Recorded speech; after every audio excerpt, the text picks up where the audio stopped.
I just closed one of the worst real estate transactions. The agent on the other side of the deal did his client a disservice over and over and over again. He was such a bad agent. And he's been doing this for over 30 years. So the sellers were my clients, and the buyer, the first-time home buyer, was this other agent's client. So first off, this deal went on for freaking ever. It took forever to close this deal. It took like 2.5 months. At first, this agent was super nice to me, right? He said he was the easiest person ever to work with. And then my clients accepted his client's offer, and he turned into an asshole. He became very aggressive. He started criticizing my clients, the sellers, and their home, which is the home that his client was trying to buy. He started criticizing it. The time just kept going on, and he was absolutely terrible at communicating with me the entire time.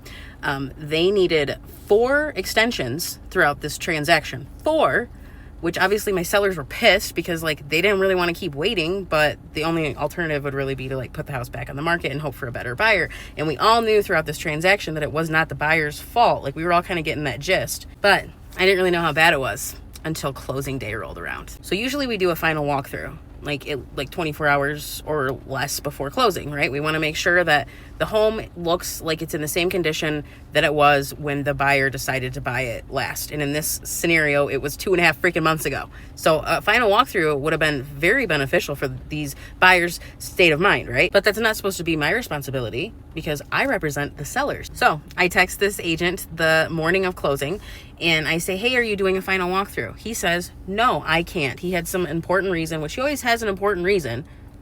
But no, I can't. I already talked to the buyer about it. They're fine. He also says he won't be at the closing, and he's not sending anyone to take his place at the closing. So if anything goes wrong for his buyers at the closing, there's not anyone there to advocate for them. So we get to the closing, and they're pissed off that they're not getting their final walkthrough, and they have every right to be. So they call their agent, and he's not answering. So they come into the other closing room where I'm at with the sellers and express their concerns to me. And I tell them that their concerns are valid, but at the same time, I work for the sellers. It's not really my responsibility. This is your agent's responsibility. So they say, hey, we're not signing any of these documents. We're not buying this house unless we get a final walkthrough. So I called their agent and he sends me to voicemail. So I leave him a very nice voicemail, but I basically say, hey, they're not buying this house unless they get their final walkthrough. And he texts me back and says, do what you have to do to make this work. I'm like, dude, you're going to have to give them a final walkthrough. And so he's like, I'll pay you $100 if you do it. So I'm like, okay. So I go and do it. And then I ended up buying his client a closing gift because I guarantee you that shitty agent did not get any type of gift for his client.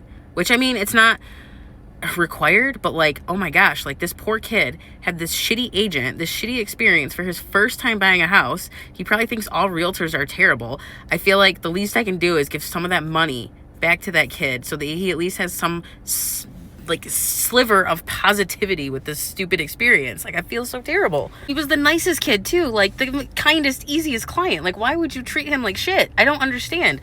I even told him, I was like, hey, if you have any questions about anything, even though I'm not making any money off him, he's not my client. He already bought a house. I don't think he's going to want to buy another one anytime soon because he didn't have a good experience. But I was like, hey, if you have any questions about anything, please call me. Don't call your agent because your agent sucks. Oh, and another thing that I forgot to mention when I was recording earlier, I'm actually at home in bed now because I'm kind of sick in case you can't tell by the way I sound. But the other reason that those buyers wanted that final walkthrough is to make sure that the repairs got completed.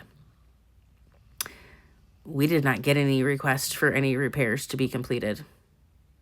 The buyer's agent did not send us a request for any repairs, so no repairs were made.